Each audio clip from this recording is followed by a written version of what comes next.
বন্ধুরা, আপনারা অনেকেই লেখেন এবং বলেন যে আজ থেকে ১০০ বছর আগে আমাদের বিরাট বড় দেশের বাড়ি ছিল, বিরাট ফলের বাগান ছিল, গাছগাছালি ছিল, চারদিকে ছায়া সুনিবিড় পরিবেশ, বাড়ির একদিকে পুকুর ঘাট, বড় বড় আমের গাছ, আম বাগান, কত ঘটনা, কত কি। তো বন্ধুরা, আসলে দেশভাগের পূর্বের কথা যদি বলি, তখন তো আসলে জনসংখ্যাও কম ছিল, এত মানুষ ছিল না। আর হচ্ছে মানুষের মধ্যে একটা রুচিবোধ ছিল, শৌখিনতা ছিল, বিত্ত বৈভব ছিল, যে আসলে তখন মানুষ কার্পণ্যতাকে বিসর্জন দিয়ে তারা সবসময় যেটা চেষ্টা করতো, তাদের রুচিবোধকে প্রাধান্য দিয়ে তারা এমন কিছু বাড়িঘর বা এমন কিছু ভবন এবং খোলামেলা যেহেতু জায়গা ছিল, বিরাট বড় বাগান যেমন করতো, ঠিক বাড়ির আশেপাশে পুকুর ঘাট ছিল। তো এবং তারা ঘর বাড়ি বলেন বা বাড়ি ঘরের এমনকি দরজার নকশা থেকে শুরু করে সব কিছু এমনভাবে করতো, যেগুলো শত বছর পরেও এরকমভাবেই কিন্তু দাঁড়িয়ে আছে।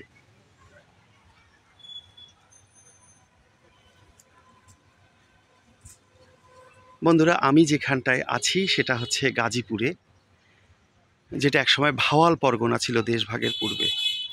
এবং ভাওয়াল পরগনার কথা যখনই আসে, সেই সন্ন্যাসী রাজা রবীন্দ্রনারায়ণ রায়চৌধুরী, রাজেন্দ্রনারায়ণ রায়চৌধুরী, ইন্দ্রনারায়ণ রায়চৌধুরী, এরকম বহু রাজাদের নাম আসে। তো সেই ভাওয়াল পরগনায় আজ এসেছিলাম। এখানে আসার পরে এমন কিছু পুরনো ভবন বা পুরনো স্থাপনা আমার চোখে পড়ল, যে আপনারা ওই যে বলেন না যে আমাদের বিরাট বড় বাড়ি, দ্বিতল ভবন এবং বাড়ির পাশে বিরাট দরজা ছিল। কিন্তু দেখেন, এই আমি যেই জায়গায় দাঁড়িয়ে আছি, এগুলোর বয়স ১৫০ বছর আগের সেই নকশাগুলো দেখেছেন বন্ধুরা? কি চমৎকার করে দরজা নির্মাণ করেছিল, এবং লোহার গেট, যে সেই সময় লোহাগুলো কি মজবুত ছিল, এবং এখনও বন্ধুরা সেগুলো দাঁড়িয়ে আছে। তখন তো আর এখনের মতন এত দামি সিমেন্ট এত কিছুই ছিল না, ছিল পোড়ামাটি ছিল। সেই পোড়ামাটির চুন সুরকিতে এই ভবনগুলো সেই সময় নির্মাণ হয়েছিল, কিন্তু এখনও কি চমৎকার করে দাঁড়িয়ে আছে।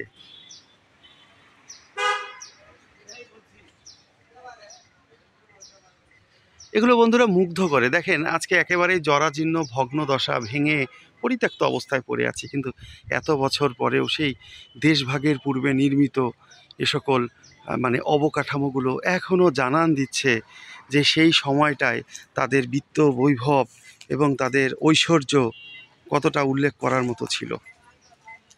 চারদিকে নতুন নতুন দালান ভবন হয়েছে, কিন্তু এগুলো কিন্তু এখনও জানান দেয় যে আমাদের রুচিবোধ, জৌলুস, আভিজাত্য, বনেদিয়ানা সে ১০০-১৫০ বছর আগেও কতটা গর্ব করার মতো ছিল।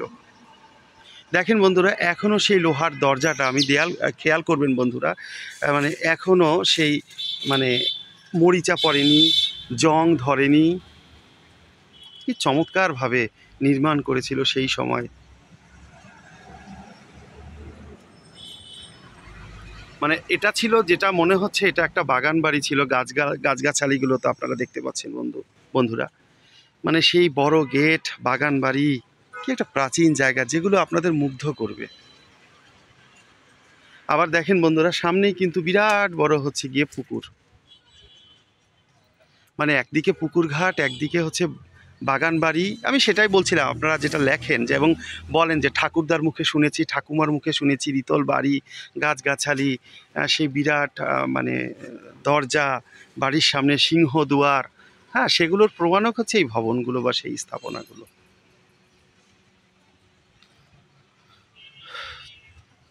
এত বছর পরেও এগুলো এখনও জানান দেয় বাঙালির ইতিহাস, ঐতিহ্য এবং গৌরবময় অধ্যায়ের।